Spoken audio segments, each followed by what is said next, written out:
जो गरीब देश हैं, चीन उनको घूर के देखता है, डराता है, धमकाता है। चाइना क्या करता है दोस्तों? अगर चाइना को ना पसंद आए आपका देश क्या कर रहा है या चाइना आपको दुश्मन समझे, तो चाइना अपने लोगों से कह के पहले तो आपके ऊपर साइबर अटैक करवाएगा। डॉक्टर जयशंकर ये कहते हैं कि देखिए, चाइना और इंडिया का जो मामला है वो चाइना और इंडिया संभाल लेंगे, उसमें किसी तीसरे देश की दखलंदाजी की आवश्यकता नहीं है। ये बायलैटरल मामला है, क्योंकि अगर भारत और चीन की लड़ाई होती है तो इसके असर पूरी दुनिया को खामियाजा भुगतना पड़ेगा। अलग अलग देश इकट्ठा हो रहे हैं चाइना के खिलाफ। यहां पे क्वाड में डॉक्टर जयशंकर दहाड़े, और बड़े प्यार से दहाड़े हैं।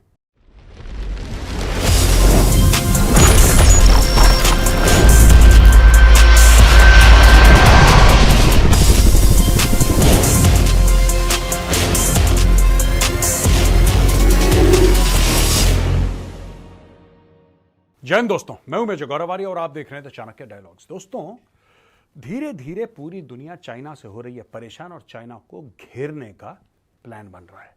एक मंसूबा बन चुका है दुनिया में कि चीन को घेरना है, क्योंकि चीन किसी को आराम से, शांति से, इत्मीनान से रहने नहीं देता। जो गरीब देश हैं, चीन उनको घूर के देखता है, डराता है, धमकाता है।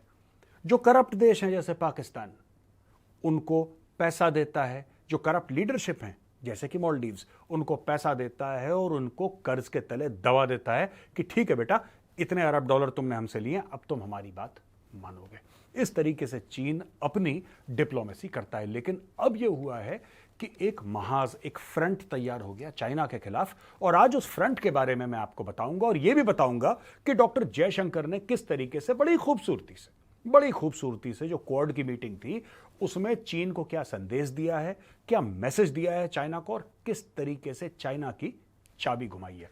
दोस्तों, बात ताइवान की है, और ताइवान ने यहां पे inter parliamentary alliance on China करके एक summit, inter parliamentary alliance on China, ये जुलाई 30 और 31 यानी कि आज और कल ये समिट ताइवान में हो रहा है। आज 30, कल 31 ये समिट ताइवान में हो रहा है। इस समिट का क्या मतलब है और ये समिट क्या कहता है? इसका नाम है inter parliamentary alliance on China.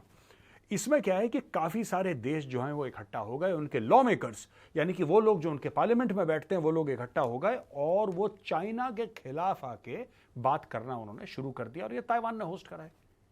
अच्छा, इससे क्या है कि चाइना हो गया बड़ा परेशान। ये देश कौन कौन से हैं और कितने देश हैं, बुलाया कितनों को, हैं कितने, आए कितने, पहले वो गणित में आपको समझा देता हूं, फिर मैं आपको समझाऊंगा कि चीन ने करा क्या, और अंत में मैं आपको यह बताऊंगा कि डॉक्टर जयशंकर ने किस तरीके से, जो कहते हैं ना गिर्री घुमाना, किस तरीके से चीन की गिर्री घुमाई है। ये देखिए साहब, इसमें टोटल एक्चुअली 35 देशों से 250 लोग आने थे। 35 देशों से 250 लोग आने थे दोस्तों। फिर चाइना ने Bolivia, Colombia, Slovakia, North Macedonia और बोस्निया, ये जो देश हैं, इनके लॉ मेकर्स को टेक्स्ट मैसेज भेजने शुरू करे, व्हाट्सएप मैसेज भेजने शुरू करे, इनको फोन कॉल करने शुरू करे, और इनको डायरेक्टली धमकाना शुरू करा। आप सोचिए, ऐसा कभी होता है कि कोई देश दूसरे देश के मेंबर ऑफ पार्लियामेंट को फोन करके धमका रहा है? चाइना ने धमकाया कि देखो, अगर तुम आए ताइवान, फिर देखना तुम्हारे साथ क्या होता है। अगर तुम आए ताइवान, फिर तुम देखना तुम्हारे साथ क्या होता है, तुम्हें छोड़ेंगे नहीं। तो काफी लोग डर के मारे नहीं आए, लेकिन दोस्तों फिर भी बहुत सारे लोग आए, बहुत सारे लोग वहां पे आए। और वहां पे आगे इन सब लोगों ने क्या बोला कि यार, ये चीन की गुंडागर्दी बस इतना हो गया, इससे ज्यादा हम लोग नहीं झेलने को तैयार।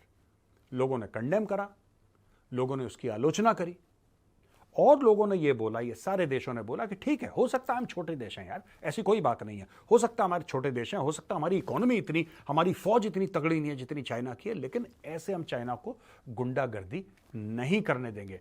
दोस्तों, मैं आपको फिर बताता हूं, ये जो टोटल देश हैं, ये टोटल 24 देशों से 48 लॉ मेकर आए, यानी कि एक देश से 2 लॉ मेकर, तकरीबन 24 देशों से 48 लॉ मेकर फाइनली ताइवान पहुंचे।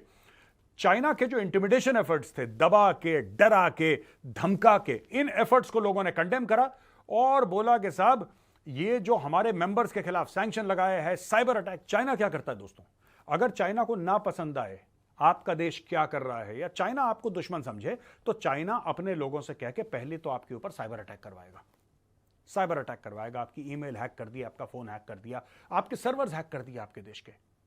फिर आप ही के देश के अंदर जो खरीदे हुए गुलाम हैं चाइना के, उनको एक्टिवेट। अभी रिसेंटली भारत में खबर नहीं आई थी कि यहां के कुछ यूट्यूबर्स को मोटा पैसा दिया चाइना ने, और उन यूट्यूबर्स को मोटा पैसा देने के बाद बोला कि ठीक है तुम्हें हम टिकट करवाएंगे, तो बिजनेस क्लास फर्स्ट क्लास बैठ के वो चाइना गए।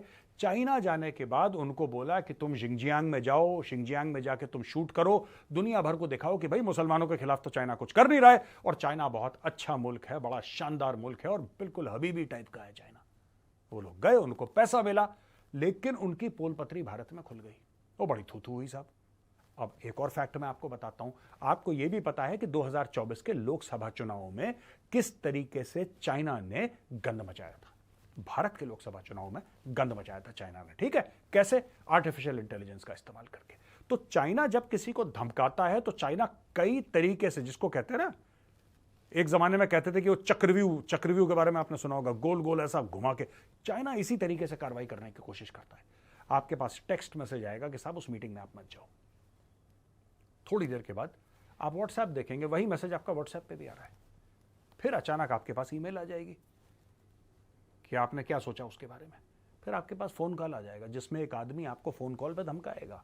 फिर उसके बाद आपकी ऑर्गेनाइजेशन, आपके मंत्रालय का सर्वर हैक होगा। इस तरीके से धीरे धीरे धीरे धीरे आपके ऊपर प्रेशर और फोन कॉल पे धमकियां, फोन कॉल पे धमकियां। तो चाइना ने इनको दी धमकियां, ये लोग हो गए परेशान, एकजुट हो गए ताइवान में आके, और चाइना की इन्होंने थू कर दी वहां पे, ठीक है जी। अच्छा जी, यहां पे क्या हुआ कि ताइवान के नए प्रेसिडेंट लाई चिंगते के इलेक्शन। अब लाई चिंगते जो है वो साहब, वो कहता है कि ताइवान की सॉवरेनिटी के ऊपर कोई कॉम्प्रोमाइज नहीं होगा। लाई चिंगते कहता है कि ताइवान एक खुद मुख्तार मुल्क है, उसकी अपनी सॉवरेनिटी है, चाइना का हमसे कोई लेना देना नहीं, भागो। चाइना ने अपना उल्टा कानून बना दिया चाइना में कि जो भी ताइवानीज मिलेगा, जो ऐसी बात करेगा, इंडिपेंडेंस की बात करेगा, जो सॉवरेनिटी की बात करेगा, उसको सजाए मौत मिलेगी। ये सब हो चुका है। और ये जो ताइवान का प्रेसिडेंट बना है, उसके बाद चाइना ने इसको धमकाने के लिए और ताइवान को धमकाने के लिए पूरे ताइवान के सामने मिलिट्री एक्सरसाइजेस, हवाई जहाज उड़ रहे हैं, पनडुब्बियां हैं, वॉरशिप हैं, दुनिया भर की चीजें, कि किसी तरीके से ताइवान रैटल हो जाए। तो ये चाइना कर रहा है दोस्तों। वहां पे बहुत दूर, भारत से हजारों किलोमीटर दूर मीटिंग होती है क्वाड की। आप जानते हैं क्वाड 4 देशों से बना हुआ है क्वाड, जिसमें अमेरिका, जापान, ऑस्ट्रेलिया और भारत शामिल है। और क्वाड के देशों के बीच में बैठ के डॉक्टर जयशंकर दहाड़ते हैं। और डॉक्टर जयशंकर एक बड़ी बैलेंस्ड ऐसी बात करते हैं दोस्तों, जिससे कि सब लोग सकपका जाते हैं कि ये भाई साहब बोल क्या रहे हैं, ये आखिर ये बात क्या कर रहे हैं। देखिए, डॉक्टर जयशंकर ये कहते हैं कि देखिए, जो चीन का और भारत का मामला है, चाइना और इंडिया का जो मामला है, वो चाइना और इंडिया संभाल लेंगे। उसमें किसी तीसरे देश की दखलंदाजी की आवश्यकता नहीं है। ये बायलैटरल मामला है। जो हमारी प्रॉब्लम्स हैं, जो हमारी बॉर्डर पे इश्यूज हैं, वो हम और चाइना आपस में सलट लेंगे, ठीक है। तो ये बात सुन के चाइना अचानक हो जाता है खुश, समझ गए। तो ये अचानक एक डॉक्टर जयशंकर ने चीन को डोज दी। अब जैसी चीन खुश हो गया कि देखो, भारत के एक्सटर्नल अफेयर्स मिनिस्टर ने तो इतनी प्यारी, इतनी मैच्योर बात करी है, इतनी बढ़िया बात करी है, जो कि बिल्कुल चीन के लिए है, you know, it is in favour of China, China के फेवर में बात कर दी। अचानक डॉक्टर जयशंकर ने हल्का सा टर्न लिया और डॉक्टर जयशंकर ने बोला, देखो यार, लड़ाई वड़ाई हम थोड़ा ना करना चाहते हैं चाइना के साथ, क्योंकि अगर भारत और चीन की लड़ाई होती है तो इसके असर में पूरी दुनिया को खामियाजा भुगतना पड़ेगा, पूरी दुनिया पे इंपैक्ट पड़ेगा। अब देखिए, डॉक्टर जयशंकर ने कहा क्या, बोला कि हम और चाइना आपस में बातचीत अपनी कर लेंगे, आपकी दखलंदाजी की आवश्यकता नहीं है। चाइना हो गया खुश। फिर पलट के डॉक्टर जयशंकर ने पेट पे लात मारी चाइना के, ये बोल के कि भारत और चीन की जो खटपट है, भारत और चीन की जो खटपट है, उससे पूरी दुनिया को फर्क पड़ेगा। यानी कि दुनिया को यह भी कह रहे हैं कि अगर खटपट होती है तो बेटा हमारा तो जो होगा वो हम देख लेंगे, चाइना को तुम्हारा बेड़ा गर्क हो जाएगा। कैसे? क्योंकि दुनिया की 2 जो बड़ी इकोनॉमीज हैं, टॉप 5 में से 2 बड़ी इकोनॉमी इंडिया और चाइना, और सबसे बड़े कंज्यूमर्स और सबसे बड़े एक्सपोर्टर्स एक तरफ से यही हैं। सारी दुनिया की सप्लाई चेन या तो चीन से जुड़ी है या फिर इंक्रीजिंगली भारत से जुड़ रही है। मैं ये नहीं कह रहा भारत से जुड़ी है, मैं कह रहा हूं भारत से जुड़ रही है। चीन से ऑलरेडी जुड़ी हुई है, भारत से जुड़ रही है। और अगर इन दोनों देशों के बीच में कलेश होता है, खटपट होती है, तो पूरी दुनिया को फिर इसका टैक्स भरना पड़ेगा साहब। ये डॉक्टर जयशंकर ने बोल दिया। देखो दोस्तों, ये डॉक्टर जयशंकर ने बड़ा एक बैलेंस्ड मार लगाई है, बहुत प्यारी बड़ी बैलेंस्ड मार लगाई है उन्होंने चाइना को। और मार सिर्फ एक बात की है कि देख लो, अगर तुम आओगे तो दिक्कत। अच्छा, ये बोला क्यों डॉक्टर जयशंकर ने, मैं आपको बताता हूं। चीन की क्या मजबूरी है, हमने इसी platform the Chanakya dialogues Hindi में आपको यह भी बताया था कि किस तरीके से अब चीन गिड़गिड़ा रहा है, बोल रहा है यार कि हमारी जो फ्लाइट चलती थी पैसेंजर फ्लाइट, वो तो शुरू करो यार। क्या मामला हो गया, तुम लोगों ने पैसेंजर फ्लाइट बंद कर दी, ये कोई बात होती है? फिर चाइना कह रहा है भारत से कि यार ठीक है, हमारे लाइन ऑफ एक्चुअल कंट्रोल में तुम्हारे साथ जो खटपट चलती रहेगी चलने दो, दैट्स ऑल राइट। लेकिन इसके अलावा हमारी बाकी चीजें तो सुधारो यार, एक चीज को धीरे धीरे सुधारते रहेंगे, बाकी चीजें। भारत को पता है चाइना ये क्यों कह रहा है दोस्तों, भारत को यह पता है। और भारत को यह पता है कि चाइना इसलिए कह रहा है क्योंकि पिछले 5 साल से जो चाइना का एक्सपोर्ट था यूरोप को, और जो चाइना का एक्सपोर्ट था अमेरिका को, वो 12 से लेकर 15% कम हो गया दोस्तों। आपको पता है चाइना को कोरोना की भारी मार पड़ी।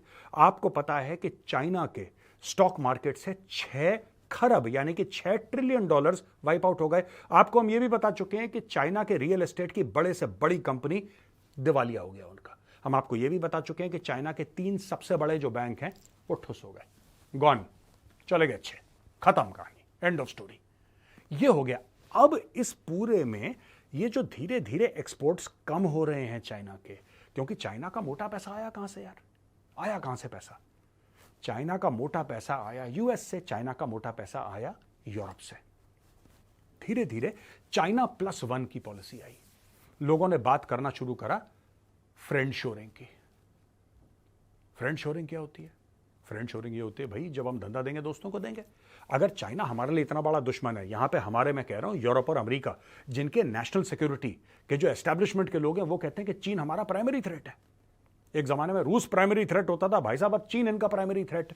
अब ये कह रहे हैं अगर चीन हमारा प्राइमरी थ्रेट है तो हम चाइना को बिजनेस क्यों दें? भाई यही तो मैं बोल रहा हूं इतने समय से कि तुम्हारा जो सबसे बड़ा दुश्मन है, तुम उसी को धंधा दे रहे हो, वो तुमसे पैसे कमा रहा है और फिर भस्मासुर की तरह तुम्हारे ही सर पे हाथ रख के तुम्हें भस्म कर रहा है, फिर तुम कह रहे हो यार ये तो बहुत गलत है। गलत क्या, उसकी फितरत में ऐसा यार, उसकी फितरत में उसके करना यही है, वो सबके साथ यही करता है। Why should you be any different for China?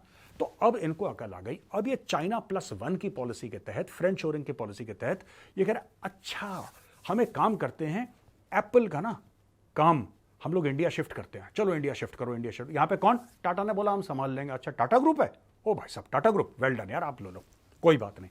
अब धीरे धीरे क्या हो रहा है कि यहां पे टेस्ला, थोड़ा सा डिले हो गया, यहां पे टेस्ला भी आएगी, आप देख लेना, राइट। यहां पे और कंपनीज आ रही हैं चाइना को छोड़ छोड़ के, और लोग इंसेंटिवाइज कर रहे हैं कि आप चाइना छोड़ के कहीं पे जाओ, हम आपको पैसा देंगे। जापान ने एक स्कीम शुरू करी है भैया।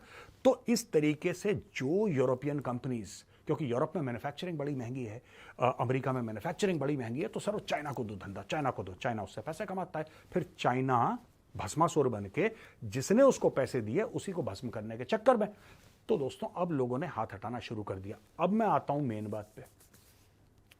चाइना का जो वांग यी है, जो उनका फॉरेन मिनिस्टर है, वो क्यों डॉक्टर जयशंकर के पीछे पड़ा हुआ है? क्यों पड़ा हुआ है उनके पीछे? क्यों कह रहा है कि डॉक्टर साहब देख लो जरा यार, कुछ अगर हो जाए तो? ये मैटर क्या है? ये मैटर यही है दोस्तों, क्योंकि चाइना का, जैसे मैंने बताया, स्टॉक मार्केट, चाइना की ग्रोथ नीचे, चाइना का रियल एस्टेट नीचे, चाइना का बैंक नीचे, और चाइना के एक्सपोर्ट अमेरिका और यूरोप 12 से लेकर 15% नीचे। अभी भी चाइना का बहुत टॉप लेवल पे एक्सपोर्ट जा रहा है। 15% नीचे होने के बाद भी चाइना का बड़ा सॉलिड एक्सपोर्ट है अमेरिका और यूरोप को। दोस्तों ये मत सोचिएगा कि चाइना का एक्सपोर्ट खत्म हो गया, नॉट एट ऑल। चाइना का बड़े हाई लेवल पे एक्सपोर्ट आज चल रहा है, लेकिन चीन को वो ग्राफ नजर आ रहा है, चीन को वो गिरता हुआ ग्राफ नजर आ रहा है कि यार पहले 3% कम हुआ था, फिर 7% कम हुआ, फिर 10% कम हुआ, 15% कम हुआ। चीन को लग रहा है कि यार अगले 3-4-5 साल में ऐसा ना हो कि ये ग्राफ 30% गिर जाए, फिर हम क्या करेंगे? और दोस्तों एक बात बताइए, चाइनीज सामान के बड़े बड़े मार्केट कौन है? आप यूरोप को हटा दीजिए, पूरा डन, हट गया यूरोप, चलो वेरी गुड। अमेरिका को पूरे को हटा दो। भाई साहब, कौन सा इलाका है दुनिया में जहां पे पैसे हैं कि भारी मात्रा में चाइना का सामान खरीद। देखो, अमीर देश तो बहुत है, पर वो छोटे छोटे देश हैं। अब एक बात बताओ, दुबई जो है, दुबई छोटा है, दुबई बड़ा अमीर देश है, लेकिन दुबई की जनसंख्या इतनी नहीं है। दोस्तों, आप उदाहरण लेते हैं दुबई का। आखिर दुबई में एक दिन में कितनी वॉशिंग मशीन बिक जाएंगी, आप ये बताइए। वॉशिंग मशीन का एक एग्जांपल ले लेते हैं, कितनी? 100 बिक जाएंगी, 1000 बिक जाएंगी, 10,000 बिक जाएंगी, कितनी बिक जाएंगी? चाइना को एक ऐसा मार्केट चाहिए और बहुत जल्दी चाहिए कि चाइना की फैक्ट्रीज जो ओवर कैपेसिटी है चाइना के पास बनाने के लिए और चीप माल बनाने के लिए, वो चाइना कहीं ना कहीं डंप करे। क्योंकि आपने फैक्ट्री लगा दी है, आपने रॉ मटेरियल उठा लिया है और आपकी फैक्ट्री बनाई जा रही हैं, लेकिन खरीदने वाले धीरे धीरे खरीद रहे हैं आपसे, अभी भी मोटा खरीद रहे हैं, अरबों डॉलर का खरीद रहे हैं, इसमें कोई डाउट नहीं है। लेकिन खरीदने वाले अब धीरे धीरे धीरे धीरे स्लोली वो अपनी खरीदारी आपसे कम कर रहे हैं, और ये चाइना के लिए डर वाला मामला है दोस्तों। इसलिए वो डॉक्टर जयशंकर के साथ मिलकर कि डॉक्टर साहब जरा देख लो, फ्लाइट चल जाए, पीपल टू पीपल हो जाए, बिजनेस हो जाए किसी तरीके से, और चाइना कर रहा है दोस्तों। तो सोचा मैंने आपको बता दूं कि यहां पे अलग अलग देश इकट्ठा हो रहे हैं चाइना के खिलाफ। यहां पे क्वाड में डॉक्टर जयशंकर दहाड़े, और बड़े प्यार से दहाड़े हैं। बाद में पता लगा कि वो दहाड़ चुके हैं। उन्होंने पहले बड़ी प्यारी सी बैलेंस्ड बात करी, फिर मुड़ के चाइना को दिया कान के नीचे एक बढ़िया वाला। ये काम हो गया, और अब क्वाड वाले आ रहे हैं भारत में मिलने के लिए। तब आपको यह पता लगेगा कि चूड़ियां कसना किसको कहते हैं दोस्तों। चाइना की चूड़ियां अब वो कसने वाले हैं डॉक्टर जयशंकर। तो आज का वीडियो यहीं पे समाप्त होता है दोस्तों। देखने के लिए बहुत बहुत धन्यवाद। अगर वीडियो अच्छा लगा आपको तो वीडियो को लाइक जरूर करिएगा, हमारे चैनल को सब्सक्राइब करिए, बेल आइकन दबाना बिल्कुल मत भूलिएगा। जय हिंद, वंदे मातरम, भारत माता की जय।